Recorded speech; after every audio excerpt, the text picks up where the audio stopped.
Hello and welcome to a very special episode of the Handyman Success Podcast. I am with my co-host Alan Lee, the owner of Honestly Handyman Services and the Handyman Journey Business Coaching, the Handyman Academy.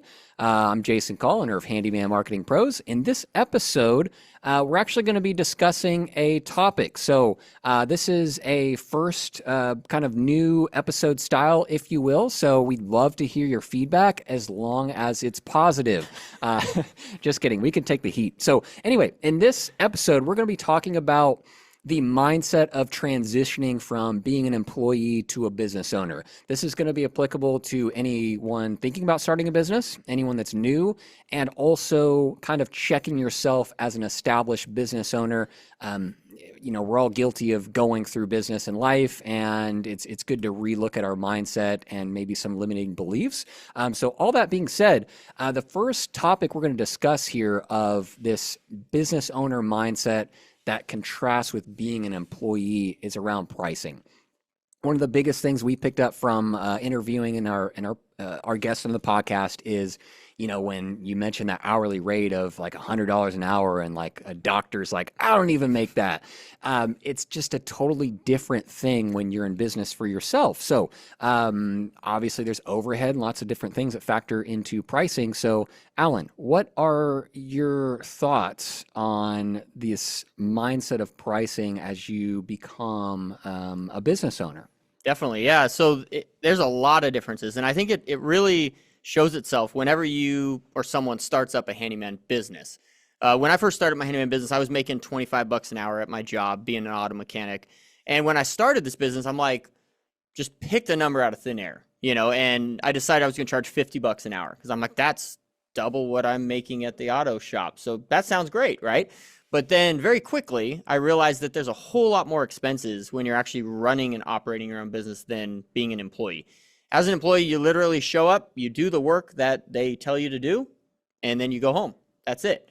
As a business owner, there's a whole lot more expenses involved. There's insurance you got to have, there's business licenses, there's, you got to put fuel in your trucks. You got to have all the tools you need. Like there's so much expenses that go on in that pricing realm that it's completely different. So I don't really know if there is an equation to like, hey, if you're making this much per hour at your day job, you should be charging this amount to make the same amount of money. But it's a huge, difference. And you can think about it in ways of like trying to quantify how much. I think it comes down to gross profit. And we talked about this a little bit a while ago. But say you want to hit 50% gross profit. That means you have gross revenue, you have COGS, which is cost of goods sold, and then you have gross profit, and then you have net profit. So if you want 50% gross profit, and let's say you want to make $85,000 in a year, that's what you want to actually pay yourself. Well, you need to do some calculations, do some math, and that comes out to I think it's about $43 an hour, right? To pay yourself $85,000 a year. Well, you need to factor in what they call fringe, which is 33 1/3%. And that covers all your, wage taxes, liability insurance, workers' comp, it kind of puts a blanket out there and covers all those miscellaneous prices. So if you add 33 1/3% to that $43 an hour, you get somewhere, I don't have my calculator out in front of me, but you get somewhere around $53 an hour is what it actually costs you to pay yourself $85,000 a year. So if you factor in, say you want to make 50% gross profit, you figure all your overhead is actually going to cost you, 30%, 40%. So you're going to have a little bit of net profit left over at the end of the day. Then if you calculate 50% net profit or gross profit on that $53 an hour, you actually need to be charging about $110 an hour in order to pay yourself $85,000 a year. It's pretty crazy because I just want to pay myself $85,000 a year. So couldn't I just charge $43 an hour? No, because there's so much expenses that go into a handyman business. And just to explain, because I realized I didn't explain it very well, but COGS includes all like the cost of labor, the cost of materials, things like that. So that's what basically is included in, all of that actual what costs you to operate. And then you're going to be paying yourself $85,000 a year on top of that. That's great, man. If our listeners are lost in the numbers like I am, The main takeaway is that you likely need to charge quite a bit more than what you think to achieve your income goals. I love your story, Alan, when you first started, and it's the same with probably every business owner. When you first started, you were charging $50 an hour, and because of the mechanic shop, you made, let's say, 25 an hour. You're like, holy cow, I'm just doubling my hourly rate, and it just does not work out that way because of all the additional overhead expenses that comes to running a handyman business. One of the kind of overarching things that I would say before we wrap up pricing, because that's a whole other subject in of itself. We could talk for hours about pricing, and we probably will in the future, and we have in the past, but it's always relevant, and also the numbers keep going up. So it's always good to kind of refresh and all that. So one of the bigger takeaways on pricing, like on a mindset perspective, is that you need to know your numbers and do the math, like that Alan pointed out, if you rewind and like 5 or 10 times to understand it all. But being honest, in all seriousness, being honest with your numbers, coming to that hourly labor rate that you're billing, which we do recommend billing by the project rather than the hourly rate. We talk about that a lot. We're not going to go into that, but nonetheless, you got this back end hourly labor rate. Whatever those numbers say, when you're honest with your inputs of the number of labor hours you're actually completing in an average week, average month, you need to stick with that number. Yeah. It's going to be higher than what you think. And at the end of the day, if you want to meet your goals, meet your income requirements, hit your profit goals, you have to be honest in taking that number and applying it in your business and not being scared to bake that into your pricing. You're very likely going to also need to have marketing and sales that support that number. As in, if you're billing, like, what's your back-end hourly rate for Honestly Handyman as of February 2025, Alan? $175 an hour. $175 an hour. Could you charge that if you did not have great five-star ratings on Google, professional website, branded shirts, branded truck? No, I don't think many people would buy from us. No. It's too expensive. Yeah. So we're kind of segueing into the marketing side of this, but I just want to make the connection here that usually to actually secure that hourly rate that's crunched from the algorithm, we'll just call it the recipe here, it needs to be supported with professional, from start to finish, from when a client calls you, a lead, to how you answer the phone, to how you give the estimate, to sending that professional estimate, showing up on time, logoed shirt, doing quality work, cleaning up the work site, follow-up, getting the 5-star review, and then reaching out to them, Christmas cards, nurture campaigns, all these things that go into justifying and being able to charge $175 back-end hourly rate. So don't beat yourself up on if that number is really big. The lowest prices you'll charge is always going to be early on, and you're only going to be able to increase those as you get more experience, you develop your business and start to be able to justify those pricing. But at the end of the day, it comes down to being honest and sticking to that number. So segueing into the marketing side of things, and getting work as an employee, you could take for granted, like, man, I've got work to do. There's customers I can call, the phone's ringing, whatever your job might be. And then when you start a business, you realize that the phone's not just going to ring by tossing out some business cards and putting your name up on Facebook. So what are the bigger mindset shifts that you had to have in the realm of marketing from when you started to as you have become an established handyman business in Placer County, charging $175 an hour? Yeah, so it's very interesting how the world works, and I feel like I was training myself to become a business owner even before I did, or people in my life have been training me. So I remember when I worked at a farm, I was a head mechanic on a farm, and I was making $10 an hour, and I was like, yeah, I'm making it, baby, making $10 an hour. Well, after a few years, I felt like I wanted to go ask for a raise, and I asked my boss. I said, "Hey, I've been with you for a few years. I think it's I'd like to ask for a raise." I had no clue how to ask for a raise. I'm like, I'd like to ask for a raise, and he says, "Well, what are some quantifiable evidence of why I should give you a raise?" And I'm like, "Wow, holy cow, that's interesting." So I went home and I did some wrote down all this stuff and talked to my wife. And I came back the next day with this whole list of okay, over this last year, these are the things that I've done. These are the things that I brought to the company that weren't at the company before I started here. So I think I want to ask you for $14 an hour. He came back with like, I think $12.75, which was good, right? It was great, making $12.75. But I think that helped me understand that people will only pay you what they tangibly see that you're worth, and if your expectations out there don't match what you're charging, no one's going to hire you. So I think as an employee, the work is there for you.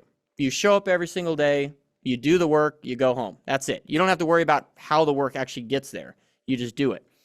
But as a business owner, you got to worry about everything. You got to wear all the hats. You got to worry about, hey, how is that client going to call me? How am I going to get that job to paint that fence or whatever it is? How am I going to get that so that I could actually then do it and price it correctly and then invoice it correctly, and then actually do my financing correctly and accounting and then pay taxes correctly? Like, there's so much involved, in the whole process, not just you show up, do the work, and then you leave. So what I would say is marketing has a huge play in how much you can charge per hour. Mm-hmm. Because as like marketing, we've talked about it a lot, is really reputation. So the longer that you're in business, the more reputation grows. It's like a snowball, right? It starts out really small, but as it rolls, it gets bigger and bigger. And I think that's how marketing works. And as your marketing grows, and as you like set yourself apart from other people in the community doing the same thing that you're doing, you can start charging more money, basically because your reputation precedes you. People know that, like, I've talked to people all the time. I'll give them a price and they'll be like, "Oh, that's a little expensive." Like, well, you could probably find it cheaper, to be honest. I'll give you that. We're probably the most expensive handyman around. But I'll tell you a little bit about kind of what you can expect from us. We're not going anywhere. We've been around for 9 years. We have an office in Central Roseville. We're here. And if you ever have any problems, even if it's 5 years from now, you give us a call and we're going to be here. We're going to answer your phone and we're going to help you out. You can find someone cheaper, but probably next year that person is going to be gone. Mm-hmm. You're never going to be able to get a hold of them again. And a lot of people have been burnt like that. And so they understand that kind of mentality when you're like, hey, we're here. If you ever have any problems, we're here for you. Absolutely. It's a huge thing in my industry. There's lots of people have been burned on marketing, websites, et cetera. Mm-hmm. I love what you said about the proof. And I think overall, in all these subjects, from marketing to pricing and others we'll get to, it's in our power. Mm-hmm. You use the example of asking for a raise. The moment I knew I had to start my own business was my first kind of corporate career job. Mm-hmm. I came in asking for a very hefty raise, like nearly double. But I backed it up. I had like a 5-page report, graphs, efficiencies I created. Wow. And I remember my boss was just like, I could tell, like, looking back now, she was floored. She had no idea what to say because I had really good evidence. It was very compelling. But at the end of the day, I could not exceed the board mandated 2.2% raise. And that's when I knew that, well, I was going to have to, as a business owner, you can be in charge of your earnings. You can be in charge of your marketing. I think mindset shifts too. There's probably some difference of when you're first getting started. We talk about this with our guests, is the imposter syndrome of, you're kind of nervous about putting yourself out there. You're nervous about people saying no to your price, when you come up with that number. And you've got to detach yourself from your business. You got to be okay with someone telling you no. I think that imposter syndrome, putting yourself out there, creating the Facebook page, website, Google, building reviews, it's really uncomfortable at first. But over time, I think as you really recognize that you're a business and you're just the leader, the owner of it, and creating that branding that represents the quality of your service, it's in your control. It's not tied to you personally. I mean, obviously, there's a lot of tie, but to not be scared to put yourself out there as you might be for, my example, getting up on stage and playing music or stand-up comedy, something like that. In a sense, as business owners, especially when it comes to marketing, it becomes real. You're putting yourself out there. It's vulnerable. So that's a whole mindset shift that you have to have when you're getting started. And as you grow and expand, being open to more advanced options, video, other things that might feel uncomfortable, but it's ultimately in our power to have the marketing, to have the quality of service, to be able to justify $175 an hour. So I'm very much comforted, like in this whole aspect of mindset with marketing, with pricing, that at the end of the day, it's what we want to make as business owners, what we want to charge. It is in our control. As an employee, it's not. We're working within board mandated raises. I mean, if you want to increase your profit by 25%, this year or more, it's in your control to do that with all these levers that we have. And I think approaching this mindset is the very first thing you have to do before you set out on that plan. Next topic here of mindset. I'll lead off with this one: business administration and taxes. This is my weakness as a business owner. Taxes and the letters from the government, basically engaging with the government for business activities, it drives me crazy. I mean, I feel like I'm reading hieroglyphics. I don't understand what, all these different agencies, all these different accounts. So I will tell you, if you are struggling with this, you're not alone. If you have not started yet, you're new. You have to just suck it up and do this work that is not fun. It's not fun dealing with the government. It's lots of letters. It's lots of phone calls to agencies, going through phone trees, being put on hold. I know in California, we're not in California anymore, but I do not miss, the FTB, the California Franchise Tax Board. Yeah. So my mindset, my weakness in business is really that business administration, taxes. So my guidance is to accept that it's not fun. You're going to be lost and confused, and it underscores the importance of having good mentors, a good CPA. Bookkeeper is certainly one of the early subcontracted things that you should be hiring for. Tax advisor, payroll, service provider, a lot of these things can be bundled. But the mindset shift of you have to be okay with these things that you don't want to do. If you think that you did a lot of things in life before you started a business that you didn't want to do, when you start a business, you're adding to those things because of the wide range of activities that we're called to do as prudent business owners that want to build something successful. So those are my thoughts on mindset for like the business administration, kind of like the business setup and tax side of things. What are your thoughts on that? I got the same, lost. Definitely. I fussed around with different bookkeepers and different tax advisors for years and never found someone that was really good and that I could rely on. And then my wife had been telling me for years, like, I think the motto of my life really is listen to my wife, she's been telling me about this lady, Dee Stone, for years, and finally decided to give her a call. And she's our tax advisor and our bookkeeper, and she does all that. So every time we get any letter from the IRS, like, I send it straight to her, and I'm like, what does this mean? What is it? Because even their letters that tell you to do something don't even make any logical sense. Like, I'm like, what? Someone needs to decode this. You need you need a lawyer to figure out what this stuff is telling you to do. So, definitely get yourself a CPA, tax advisor, bookkeeper, if that's what you suck at. and some people they like that kind of stuff, the paperwork. They love the filing cabinets. I'm not one for the filing cabinet, right? So I will say, in my experience, I really struggle with this, finding a good provider.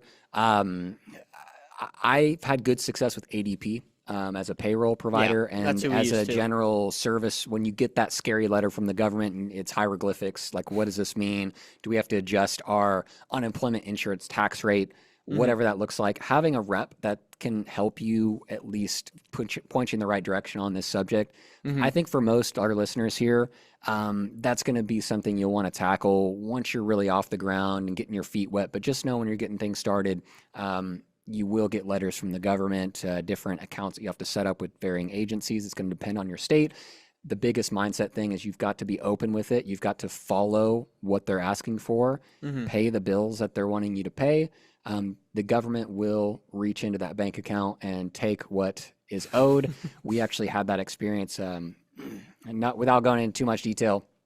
If they want the money, they will, whether you have an old address, the business is shut down, if an account wasn't closed, they will garnish whatever is owed from your bank account out of nowhere. That's crazy. So, just make sure you're not avoiding those letters.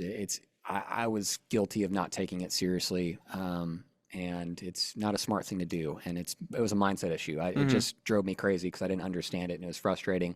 I didn't have a mentor guide to point me in the right direction. So we're gonna get to culture and hiring. I'm gonna jump to a mindset that I call it the new business hustle, and this is most applicable to anyone that's thinking about getting started. They're new. I have this conversation all the time because it's heavily in marketing. When you're getting started, there's this phase that I call the new business hustle, and I quantify that, and it is the time period from which you start your business to when you are replacing your previous full-time income with your business income, with your salary plus profit. So that, in my mind, is a new business hustle. That's going to vary based on, that number is going to vary based on, did you come from an entry-level position? You're new in the game.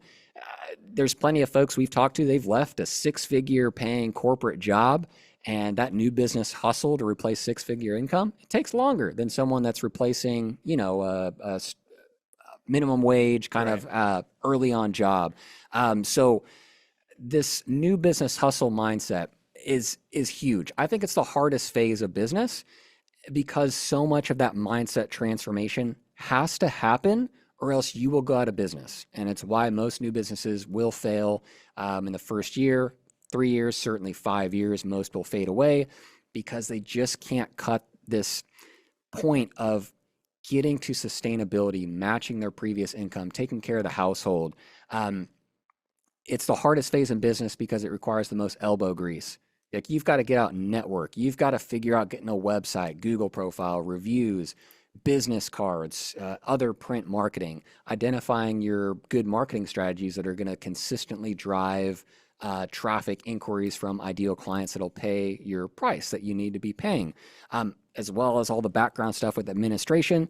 So this whole new business hustle, meeting that income requirement that you left or are leaving, I just think it's so critical. And when I think of a business owner mindset, I can't not think of the new business hustle because of how trying of a period that is, with the financial stress. If you have a family that's relying on you to really pick it up and make this thing work, it's a really important phase that I think is worthy to call out as a whole mindset component, because it's a lot of work. You'll likely spend more hours in the business getting through this phase than when you're more established. What do you think, Alan? Yeah, it's spot on. I mean, I started this business before we had any kids. We didn't have any kids. So 2016, if I was starting it now with 3 kids, I'd absolutely insane. Like, I don't know if I would start it if I was doing it right now, to be honest, because it's a huge hustle. I think what I always recommend to people, and it all comes back to pricing really, is to do this thing part-time and act like it's your full-time income. So when you do your pricing calculation that you could find in the Handyman pricing handbook, like, factor it in as if you don't have your full-time job, right? You're not making whatever it is, $85,000 from your full-time job. Act like the Handyman business is your full-time job, and that's your only source of income. And that way you can start charging what you need to charge. And because sometimes people will be like, oh, well, I don't need to make that much because I got a full-time job. Well, but then you go full-time, and then you can't charge what you need to charge. You don't have clients that are willing to pay what you need to make. So I think that's part of the small business hustle, or the how'd you put it? The business startup hustle. New business hustle is charging what you need to charge as if that's your sole source of income. And do that as long as you can do it part-time, and keep your sanity, and try and build up as much of a nest egg as you can. So for me personally, I didn't have any kids. I did it for 4 months part-time, and then I went full-time January 1st of 2017. And I think that the reason why I did that is because I predominantly didn't have any kids, right? I didn't have any dependents. I didn't have much money that I needed to afloat the family monthly. But if you have kids, you need to think about that, and you might be part-time for maybe a year doing this business, charging what you need to charge as if it's your sole source of income, so that when you do go full-time, you already have clients that know what you're charging. They know what your hourly rate is. There's nothing that needs to change. You're just getting rid of that old job, and then you're ready to rock and roll on this new job. Yeah. I agree that you brought up a good variable there, is that this is going to vary based on in personal circumstances. There was a guy I talked to last year. I remember he made a Facebook post about this in the Handyman Mastermind group, and he had like 7 or 8 kids. I mean, it was Wow. an above average number. Yeah, And that's a quiverful. He was a sole earner, and Quiverful. That's what you call that. like a quiver of arrows. Yeah, right. Wow, It's going medieval here. Quiverful. So he had a quiver full of kids. There you go. And he was the sole earner, and making like low 6 figures, and sole provider of his family. And this guy was ready to leave his job and start his handyman business. And I talked him off a cliff because the reality of his situation is, man, that's 7 kids. We'll use 7 as the quiver full here. And his spouse, and you have to be prudent and realistic with your personal circumstance. Like you, I also had no kids when I started my business. Had a mortgage in California, so that was pretty stressful. But fortunately, able to complete the new business hustle.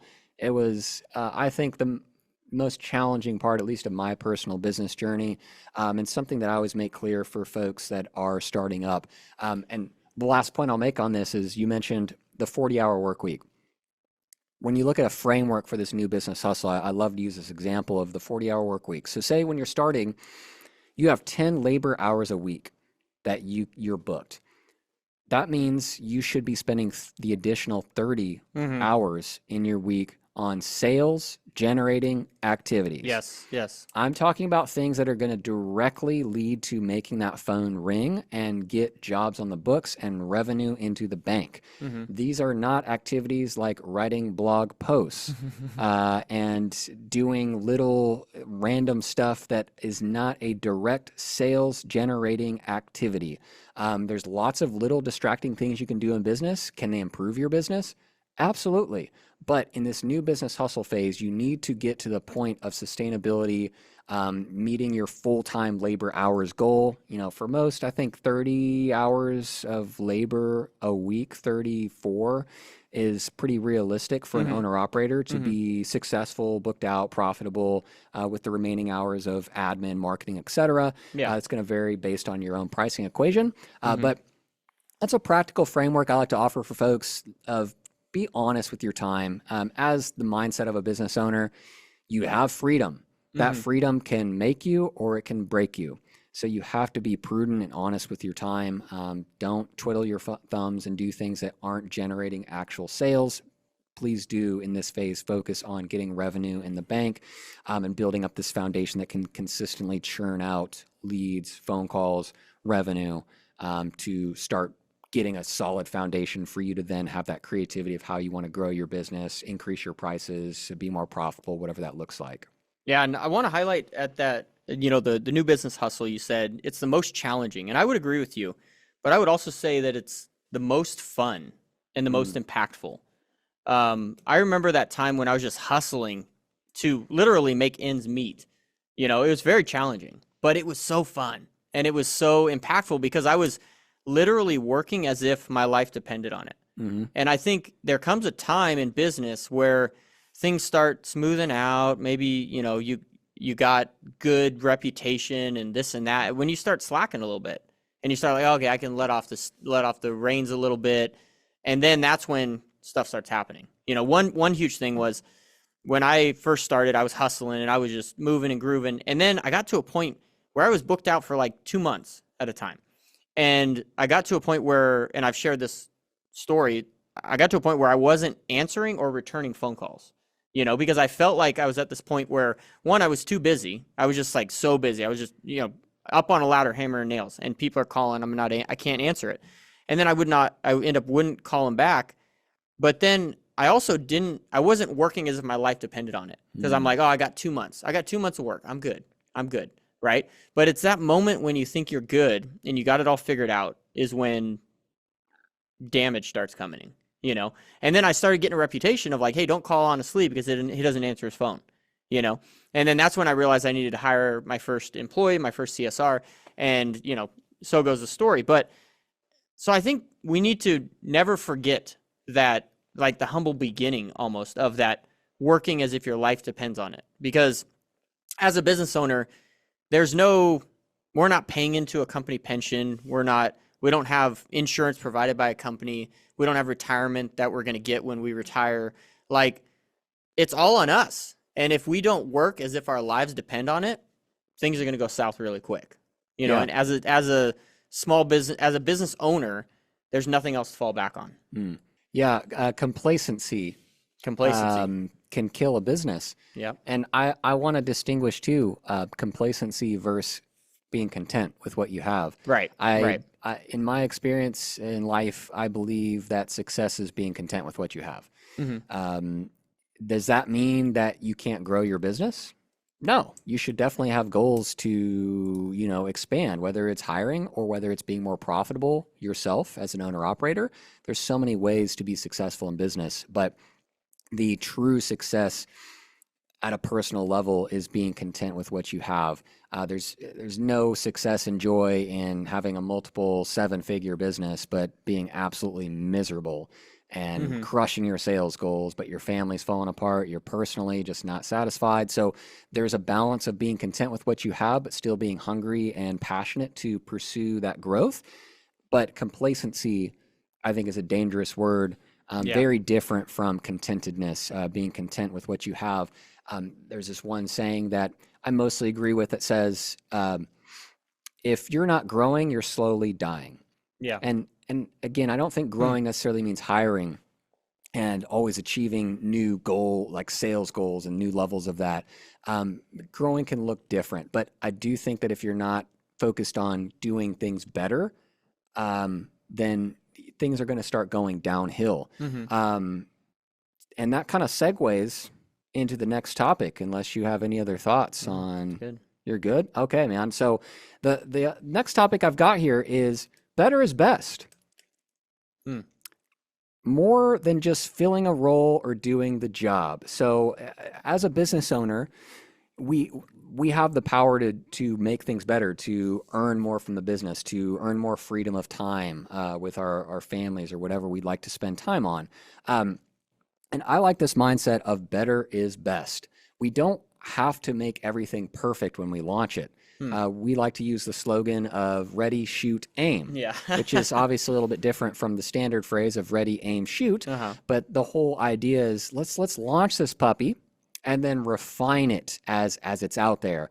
And so, in my opinion, this better is best principle is a really good mindset to hold as a business owner, because you can always make something better. Your estimate process, your marketing, your website, like all these different facets of business, the whole customer experience from initial lead phone call to the follow-up to how you're showing up to the job. Just having a new question of, is it okay if I park my vehicle there? Boom, better. You're doing better. That's very respectful. It appeals to your ideal client. So this whole mindset of better is best, it doesn't have to be perfect right out of the gate. You can just constantly make things better. I think it's the best thing that we can do as business owners is constantly work to make things better. I love it. I think you're spot on. It makes me think of the paralysis of the analysis. I think many people get caught in that, where they're like, oh, I'll start once I figure out everything, figure out my pricing, or figure out the taxes, or figure out the LLC incorporation. I'll do this when I get here, right? It's interesting. I was talking to my wife's grandfather the other day, and I was telling him one thing that I want to do is within the next 2 years, I want to take a month off work and rent an RV and just travel around the United States. And he said to me, the first thing he said to me, he says, don't wait. He said, you got to do that, okay? Because he says, next thing you know is you're going to be 65 and you're never going to do that. You're going to be like, man, I wish we did that. He's like, you just got to do it. He's like, you'll figure out a way to make it happen. He's like, if that's really what you want to do and that's what you think your family wants to do, then you need to do it. And I think that's exactly what it comes to when business, right? Any business decision, sometimes you just need to do it. Like we joked about on the other podcast, like the Shia LaBeouf, like just do it, like that's at the end of the day, you just need to do it. Like nothing is perfect. It will never be perfect. You just need to make that first jump, and then you can figure out before I make the next jump, how can I make a better, more calculated jump? And then eventually you'll be getting better along the way. But I love that saying. Yeah, and I think it's if I had to choose one principle that is going to ensure success as a business owner, at least once you get out of new business hustle, because that's just a lot of hard work and Right, elbow right. grease and time and failing and learning from those failures and having enough success to start paying yourself and building from there. So once you kind of hit that foundational kind of landing point where you can grow from, the biggest success principle in my opinion is better is best, because if you're constantly every single week, month, quarter, whatever that, depending on the size of your business, when you have these activities to honestly look at your whole customer experience, how you're running your business, if you're making these modifications to be better every single month, then over the course of the medium to long term, 1, 2, 3, 4, 5 years, you are going to be successful, assuming you can do quality work and have a good customer experience. But if you're constantly making everything better, yes, business does dip. It's a roller coaster. There's a slow season. It's just life, Not every month's going to be your best month. And if you have the focus on making everything better, I think it almost but guarantees your future success and longevity as a business owner. Right on. Next topic we've got here. We got 2 more left here. Let's jump into, let's go mentorship. Mentorship. Yeah, we're going to save culture and hiring for last. So what are your thoughts on mentorship, the mindset shift to get help? Yeah, well, I think at the first thing you got to realize is you don't have all the answers. You're never going to have all the answers. There's always going to be someone out there that's smarter than you. And one thing that my first coach ever told me was, she told me a lot of things, but one thing was, find someone who has what you want and pay them to teach you how to do it, And you also got to think about the other aspect too, is like, they may have what you want, but is their lifestyle what you want?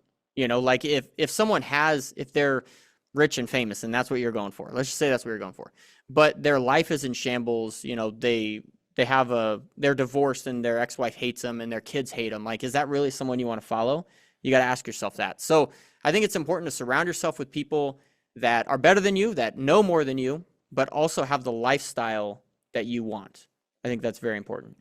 Yeah, and that can be tricky because anyone in business for at least a year or two knows there's a lot of coaches. There's a lot of mentorship groups. Most of them are what I would say glorification of the grind. They tell you to work harder and you'll make a bunch of money and buy a sports car and a boat. Yeah, no one cares. Work goes into that.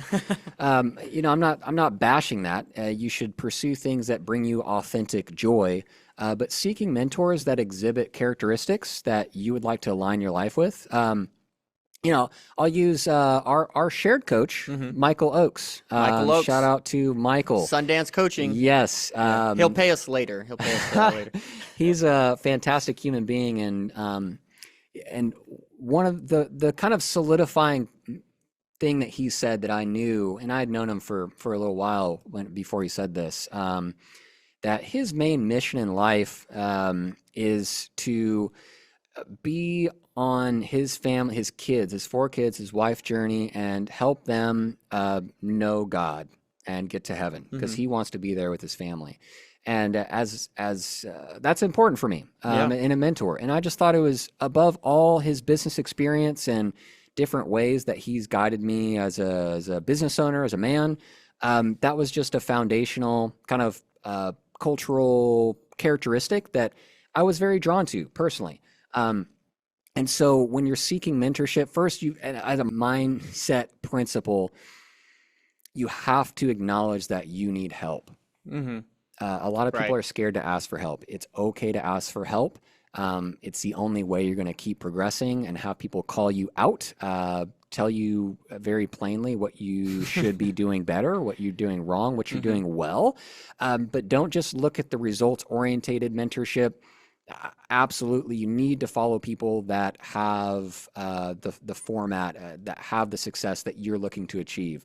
But do not skip the questions of what does your personal life look like? What does your family look like? What is important to you? These are the people that, when you can find that diamond in the rough, can absolutely transform your life and your business over the long term. And I'll say too, there's lots of groups that will show you how to make more money. Yeah. And those can be awesome too. I Mhm. have a coaching peer group that, the characteristic side of things, it's, not talked about much, but Mhm. I learned quite a bit about running a business. And so, there's a place for all these different kind of mentors, but don't skip out on the most important, which is, happiness and joy and those characteristics that you want to imitate, because that is that contentedness with life, living up to who you want to be is going to serve you in the long term better than any amount of business growth that you could gather. Those are my thoughts on Yeah. the mentorship mindset, but be open to getting help and you have to pay for it. Yeah, definitely. Yeah. And I love what you're saying. Makes me think of that business growth follows personal growth. If you're not growing as a person, there's no way your business is going to grow. So I think you can look at the type of lifestyle that someone lives and you can deduce like, okay, what kind of business growth do they have? And if they're not growing as a person, there's no way their business is going to grow. That's just the plain of it. Yeah. I always love the question of, in a perfect world where you could transcend all boundaries, you ask their spouse, what do you think about this man? Yeah. I'd ask Laura, what do you think about Alan Lee? Oh, that might be scary. That's, but it's a piercing question Right. of that gets to the character of somebody. Yeah. And character is important in mentorship. So do seek mentorship. There's lots of free guidance. Alan Lee's YouTube channel, Handyman Journey, has lots of mentorship and guidance. And of course, the Handyman Academy specific for handyman businesses. But there's lots of local coaches. But overall, I advise you to seek mentorship and across life, across business, spirituality, whatever, all these assets of life that. It's a tapestry. In business, it becomes a tapestry. It all kind of blends together. Having good mentorship to guide you along this path and put the guardrails up is really, really important to kind of cracking through barriers and reaching that next level. Love it. Awesome. Last topic that we've got here is the mindset of culture and hiring. You mentioned your favorite part of business was that kind of like, man, I got to make it work. It's life or death, you know? My favorite part that I've learned over the last couple of years and being more involved in being like my main job is culture, making sure our team is happy and exhibits our core values, and everyone gets along, loves their job. I love this side of business. And it's a big mindset shift that comes with that. What kind of mindset principles or new things have you discovered in your extensive experience of hiring folks and letting bad fits go? Yeah, so I think company culture is really your own mindset that it takes to run and operate a business, but it's translated into how are employees going to have that same mindset, So why do you run a business? We run our business to bring hope. That's our mission statement. To actually provide hope for a better experience, a better service, and a better community, and for the reinvigoration of moral fortitude. That's the whole mission, right? Love it, man. Basically, doing the right thing because it's simply the right thing to do. I think that's something that's missing these days. But so I think company culture is huge, and finding people to fit that company culture it's hard. But when you find it, it's really amazing. To kind of mix the two, whenever we hire someone, we hire over character over skill. Because you can't really teach character, but you can teach skill. So if someone is really good at their craft, but they're just a horrible human being, they're probably not going to work for our company. If someone doesn't even know how to use a screwdriver, but they're really great at interacting with people and loving on people, that's someone that I can train, right? I would take that person over the A+ handyman any day, But I think creating a company culture is huge because it also gives you a framework for, is this employee working for our company? Like it basically tells you when you need to hire someone and when you need to fire them. Because if they don't match your company culture, your core values, then it's time to get rid of them because it's not helping them and it's not helping you. So I think that's where the two intersect. Yeah, love it, man. I think that this whole subject is one of the hardest too, because it involves real people and real families. It does. Creating a culture where that, frankly, the culture, assuming the people somewhat like the job, at the end of the day, work is work. There's things that we're not going to want to do. but you're creating this framework that they can hopefully live a happy life in, have a good work-life balance, to generally enjoy showing up to work, enjoy their boss, their coworkers, all the things that go into 40 hours a week. I mean, that's a long time to be spending at a company, doing work, having coworkers, etc. And I purposely kind of touched on mentorship before culture and hiring because it's impossible to successfully develop culture and hire into that culture if you aren't taking care of yourself, if you aren't working to become a greater leader. Because as you grow, as you hire, you develop culture, you need to have yourself dialed in, because we need to set an example. For our company, like our core values are truth, love, and competency. Truth being like, we're going to be honest with you whether things are good or whether things are bad. We're going to own whatever it is. If it's good, well, that's easier to own when it's bad. But if we mess up, we'll let you know. Yeah. Love, just the authentic, like, I'm not expecting our employees to be like, I love Alan Lee, but a genuine care to do good for somebody. And then competency, at the end of the day, I think, the details of doing the work can be trained. So the culture, personality is, I believe, is more important. But ultimately, being good at what you do is really important. And then hiring to fit that culture. It's way easier said than done. But it's so fun for me to think about, when you're doing the work yourself and you're exhibiting these core values and like loving your clients and doing a great job for them, it's easy in light of the fact of like, well, how can I create a culture that people do that same love and care and competency at the level I do it. Right. And it's really fun, I think, the mindset side of it, the system side of it, to create this culture and this way of being as a business that can carry out your personal values through your team members, and to build them up as people and as a family, all working together. And it's not easy, and there's lots of pain. I know you've had your fair share of people that you've had to let go. We've let go of some people that we love very much, but refining culture is a lot of hurt, a lot of hard decisions, but ultimately seeking to accomplish what your mission is. And you always know the right answer when it comes to hiring, firing, culture, because they are matching that objective. Will you say the company mission statement? The mission statement. Yeah, I wanted you to repeat that one. Okay, so our mission is to provide hope for a better service. Oh, you got me now. Okay, our mission is to provide hope for a better experience, a better service, and a better community for the reinvigoration of moral fortitude. So that means we are doing all of this. Everything we do is to reinvigorate this moral fortitude, which is doing what is right because it's right? Like, I'm going to take care of you because it's just the right thing to do, and that's why we exist, to bring hope. Sweet. Yeah. I love it, man. Thanks for sharing that again.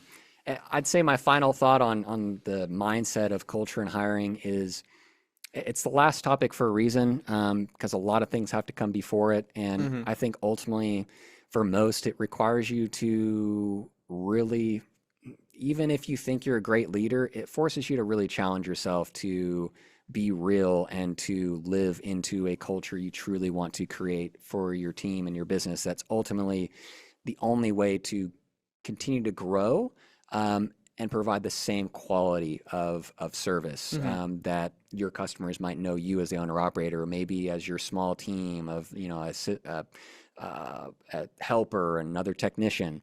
That culture side of things is such a big mindset hurdle, I think, that most leaders have to jump over and probably fail through hiring at first, and maybe not realizing that culture is a real thing that is always actively being built, whether for the good, for the bad.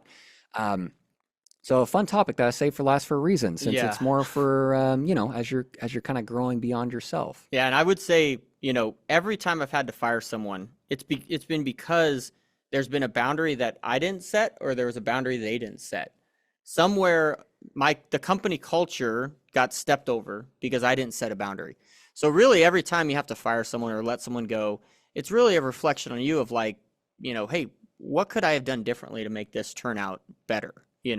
And unfortunately, that's kind of the end result is like I didn't set that boundary. I didn't make it clear that, hey, this is our company culture and this is the line, right? We don't cross that. I love that, man. And I think it's a great kind of point to end on, this mindset that all mistakes come back to you as the leader. Yeah. Even if 100%. your employee did it, Mm-hmm. even if like a piece of equipment was faulty Mm-hmm. and didn't work properly, even if it's kind of beyond your control, the customer associates you with installing that. And maybe there's some different expectations you could set. Maybe you didn't buy the right equipment. Maybe it's just one of those things of like, oh, I'm so sorry, that's just a freak accident. We're gonna get that fixed up for you. But all mistakes, like owning those mistakes, no matter how Everything. far down the line it is, even if you feel like it's out of your control, having ownership and empathy for the issue, the person that's bringing this up, I think is what sets true successful leaders apart. And then learning from those mistakes, like don't shirk them, even if your technician totally flubbed up and said some things they shouldn't have said or did some things. Like there's obviously some training improvements and maybe some cultural changes, expectations set with the client. It's endless, the amount of things that you can do to better is best. So I think a great last final mindset thing that we hadn't brought up was owning the mistakes across the board. Definitely. 100%. 100%. Well, friends, I want to say thank you so much for tuning into this special episode of the Handyman Success Podcast. Jason, it was great spending some time with you. If you're viewing or listening to this podcast, you can always leave us a comment, and you can also get in touch with Jason and I at handymansuccess.net. Thank you guys so much. Go out, be a blessing, and have some moral fortitude. See you guys next time. Love it, man.